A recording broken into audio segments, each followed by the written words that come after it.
इस खास विश्लेषण में बहुत बहुत स्वागत है। 2024 के अंत से लेकर मई 2026 तक मध्य पूर्व में जो भू राजनीतिक उथल-पुथल मची है, चलिए उससे डीकोड करते हैं। ये कोई आम कहानी नहीं है, बल्कि परमाणु महत्वाकांक्षाओं और कूटनीति के बीच एक ऐसा खेल है जो देशों को युद्ध के बिल्कुल मुहाने पर ले आया। तो चलिए बिना किसी देरी के सीधे मुद्दे पर आते हैं। ठीक है, चलिए इसमें गहराई से गोता लगाते हैं। आज की रूपरेखा कुछ इस तरह है: परमाणु विस्तार, फिर स्नैपबैक प्रतिबंध, पूरब की ओर रणनीतिक रुख, इन गठबंधनों की असली सीमाएं और आखिर में 14 सूत्रीय ज्ञापन। हम देखेंगे कि कैसे एक शुरुआती चिंगारी से बाद कूटनीतिक तनाव तक पहुंचती है और फिर कैसे एक संभावित समाधान की तस्वीर उभरती है। शुरुआत करते हैं भाग 1 से, परमाणु विस्तार और नवंबर 2024 का घटनाक्रम। तो असल में हुआ क्या? पूरी समस्या तब शुरू हुई जब अंतर्राष्ट्रीय परमाणु ऊर्जा एजेंसी यानी IAEA ने एक कड़ा निंदा प्रस्ताव पारित कर दिया और इसके जवाब में संवर्धन क्षमता के अब तक के सबसे बड़े विस्तार की घोषणा हो गई। बस यहीं से माहौल एकदम से तनावपूर्ण हो गया। अब इस खतरे को सही से समझने के लिए हमें एक टेक्निकल टर्म समझना होगा: ब्रेकआउट क्षमता। इसका सीधा सा मतलब है कि अगर कोई देश तय कर ले तो सिर्फ 1 से 3 महीने के भीतर वो 90% हथियार ग्रेड यूरेनियम की कितनी मात्रा बना सकता है।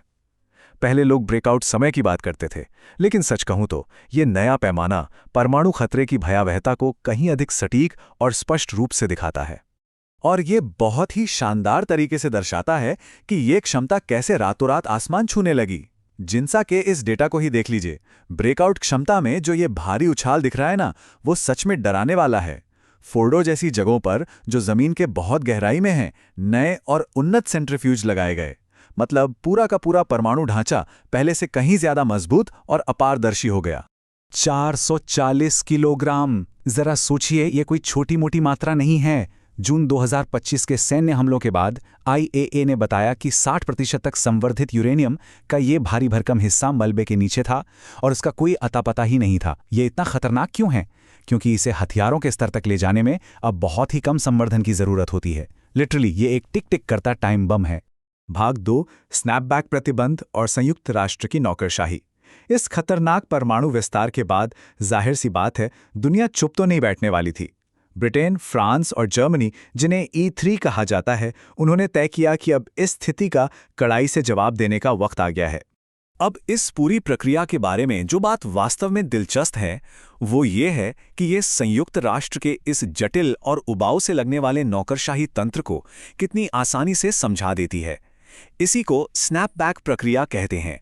आसान भाषा में कहें तो ये अंतर्राष्ट्रीय प्रतिबंधों को ऑटोमैटिक तरीके से वापस लागू करने का एक स्विच है। एक बार ये ट्रिगर हो गया तो इसे रोकना लगभग नामुमकिन है, जब तक कि सुरक्षा परिषद खुद इसे रोकने के लिए एक नया प्रस्ताव न ले आए। जरा उस 30 दिनों की उल्टी गिनती के तनाव को महसूस कीजिए, जिसने पूरी दुनिया की सांसें अटका दी थीं। 28 अगस्त 2025 को E3 ने यह स्नैपबैक प्रक्रिया शुरू की। 8 सितंबर को दक्षिण कोरिया ने बीच बचाव की कोशिश की, लेकिन 26 सितंबर को वीटो की राजनीति के चलते वो वैकल्पिक प्रस्ताव भी खारिज हो गया। और फिर 27 सितंबर, समय सीमा समाप्त, भारी प्रतिबंधों की वापसी का रास्ता पूरी तरह साफ। तो अहम बात यह है कि इस स्नैपबैक के परिणाम बहुत ही गंभीर और सीधे थे। हुआ क्या? संयुक्त राष्ट्र का हथियार प्रतिबंध बहाल हो गया, बैलिस्टिक मिसाइल तकनीक पर फिर से बैन लग गया, वित्तीय संपत्तियां फ्रीज कर दी गईं और प्रमुख रक्षा संस्थाओं को सीधे निशाने पर लिया गया। असल में इन सारी पाबंदियों का एक ही मकसद था: संबंधित राष्ट्र को आर्थिक और सैन्य रूप से पूरी दुनिया से एकदम अलग थलग कर देना। भाग 3, पूरब की ओर रुख और एक रणनीतिक बदलाव। अब जाहिर है, जब इतने कड़े प्रतिबंध लगेंगे तो बचने का रास्ता भी तलाशा जाएगा। यहीं जन्म होता है पूरब की ओर देखो नीति का। पश्चिमी दबाव को काउंटर करने के लिए रूस, लेकिन इस तथाकथित दोस्ती की नींव में ही एक बहुत बड़ा विरोधाभास था। एक तरफ ये उम्मीद थी कि रूस एक ऐसा पक्का रक्षा भागीदार बनेगा जो पश्चिमी देशों से सीधा मोर्चा लेगा, लेकिन असलियत कुछ और ही थी। रूस की सोच पूरी तरह से व्यावहारिक थी। उसे यूक्रेन में भी लड़ना था और साथ ही मध्य पूर्व में इजराइल और खाड़ी देशों के साथ अपने रिश्ते भी बैलेंस करने थे। मतलब जरूरत ने दोनों को साथ ला खड़ा किया, लेकिन एजेंडा दोनों का बिल्कुल अलग था। ये मतभेद कितना गहरा था, ये रूसी राष्ट्रपति के इस हैरान कर देने वाले बयान से एकदम साफ हो जाता है। उन्होंने कहा कि हमने एक बार वायु रक्षा प्रणालियों में सहयोग की पेशकश की थी, लेकिन ज्यादा उत्साह नहीं दिखा और बात वहीं खत्म हो गई। ये बयान खुद चीख कर कह रहा है कि दोनों के बीच कोई औपचारिक रक्षा समझौता कभी था ही नहीं। ये एक सुविधाजनक साझेदारी जरूर थी, लेकिन एक फुल प्रूफ सैन्य गठबंधन बिल्कुल नहीं। भाग 4, गठबंधन की सीमाएं और 12 दिवसीय युद्ध का सच। तो इस रिश्ते की असली परीक्षा कब हुई? 2025 में इजराइल के साथ हुए उस 12 दिवसीय युद्ध के दौरान। और यकीन मानिए, इसी दौरान इस गठबंधन की सारी दरारें खुलकर दुनिया के सामने आ गईं। युद्ध के मैदान में ये एक्सिस ऑफ अपहीवल यानी उथल पुथल का गठबंधन ताश के पत्तों की तरह ढह गया। रूस की प्रतिक्रिया क्या थी? बस कुछ हल्की फुल्की निंदा और बिना किसी वादे की मध्यस्थता। मॉस्को ने अपने उन्नत S-400 और Su-35 सिस्टम देने से भी साफ मना कर दिया। असल बात तो ये थी कि रूस को खुद अपने हथियारों की जरूरत थी, उसे तेल की कीमतों में स्थिरता चाहिए थी, और सबसे बड़ी बात, मॉस्को खुद नहीं चाहता कि मध्य पूर्व में किसी और के हाथ में परमाणु बम आए। और अगर आपको लगता है कि ये कोई नई बात है, तो जरा पीछे चलते हैं। पूर्व विदेश मंत्री जवाद जरीफ का एक लीक्ड ऑडियो सामने आया था। उसमें उन्होंने साफ बताया कि पिछले परमाणु समझौतों के दौरान भी मॉस्को ने स्वदेशी संवर्धन अधिकारों का कड़ा विरोध किया था। इस साफ दिखाता है कि परमाणु महत्वाकांक्षाओं को लेकर रूस हमेशा से शक के घेरे में रहा है। कोई पक्की दोस्ती नहीं, सिर्फ अपना अपना फायदा।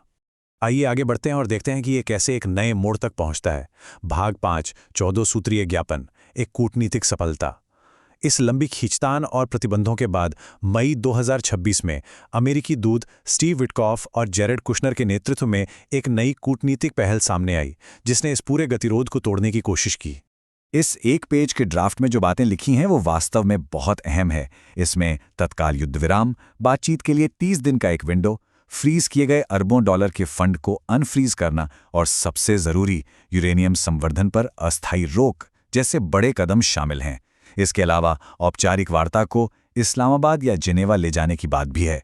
देखा जाए तो ये माहौल को शांत करने का एक बहुत ही नपातुला और स्पष्ट खाका है। लेकिन रुकिए, कोई भी अंतर्राष्ट्रीय समझौता इतनी आसानी से नहीं होता। इस पूरी डील में सबसे बड़ा पेंच कहां फंसा है? संवर्धन पर रोक की अवधि पर। तेहरान कहता है कि इसे सिर्फ 5 साल रखा जाए, जबकि वॉशिंगटन 20 साल के बैन पर अड़ा हुआ है। अब जानकार क्या मान रहे हैं कि शायद बीच का रास्ता निकालना पड़े। हो सकता है 12 से 15 साल के समझौते पर जाकर दोनों पक्ष राजी हों। और अविश्वास की खाई अभी भी बहुत गहरी है। अमेरिकी विदेश मंत्री का ये सीधा और तीखा बयान देखिए, जिसमें वो कहते हैं कि अंतिम समझौते में उन लोगों से बाधाएं आ रही हैं जो दिमाग से पैदल हैं। ये साफ दिखाता है कि दोनों देशों के अंदरूनी मोर्चों पर कितने भारी मतभेद हैं।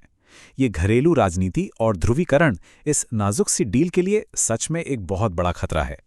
तो इन सभी कड़ियों को जोड़ने के बाद एक बहुत ही अहम सवाल हमारे सामने खड़ा होता है। दशकों पुराने इस अविश्वास और इन गहरी आंतरिक दरारों को देखते हुए, क्या ये 14 पॉइंट्स मेमो वास्तव में एक स्थायी शांति की नींव रख पाएगा, या फिर कूटनीति की ये नाजुक सी कोशिश एक बहुत बड़े और लंबे भू राजनीतिक भूचाल से पहले की सिर्फ एक छोटी सी शांति है? इस सवाल का जवाब भविष्य के गर्त में है, लेकिन ये सोचने पर जरूर मजबूर करता है। इस विश्लेषण में हमारे साथ जुड़ने के लिए आपका बहुत बहुत धन्यवाद।